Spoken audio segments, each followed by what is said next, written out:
Una sala d'exposicions amb un entorn privilegiat. Ens trobem a la Metro, l'espai artístic que Ferrocarrils de la Generalitat Valenciana manté a l'Estació Colom de València des de fa 3 anys. Justament per a celebrar l'aniversari, els responsables de la sala, en col·laboració amb l'empresa Boslo, han organitzat l'exposició Metro Arte.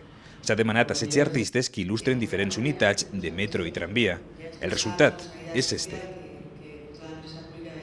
Per a Maria Aranguren, directora de l'espai, es tracta d'una exposició on queda reflectit l'esperit d'estos anys. Este es un espacio público, o sea, es una galería de exposiciones pública y en ese sentido lo que hemos buscado también ha sido que haya una variedad grande en los artistas, desde gente muy consagrada, gente más joven, para ofertar y para dar oportunidad a gente que está empezando también, claro.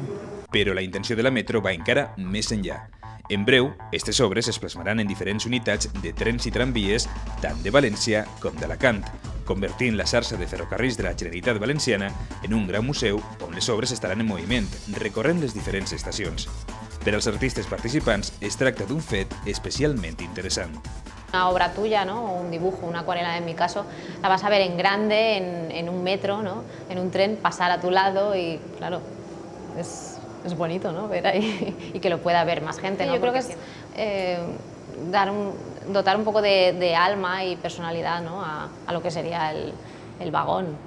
O sea, que no sea simplemente de color blanco o todo es igual, o sea, que hay una variedad, ¿no? Ferrocarrils de la Generalitat Valenciana manté en marxa diversos projectes amb una clara vocació social i cultural.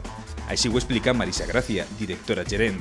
Per a ella es tracta de mantenir l'empresa plenament integrada dins de la societat. Pues procuramos estar cerca de todos los colectivos, de toda la gente que en algún momento puede de alguna forma necesitar nuestras instalaciones para que les sirvan de escaparate para una actividad que están haciendo. De hecho, hemos colaborado con distintas asociaciones de Alzheimer, de asociaciones de discapacitados, de asociaciones que están trabajando día a día para que la sociedad mejore la calidad de vida de mucha gente y que nosotros contribuimos con nuestros espacios, digamos, a que eso sea mejor. Les obres estaran exposades fins el pròxim 30 d'abril i en un futur també les veurem a les unitats de metro i tramvia.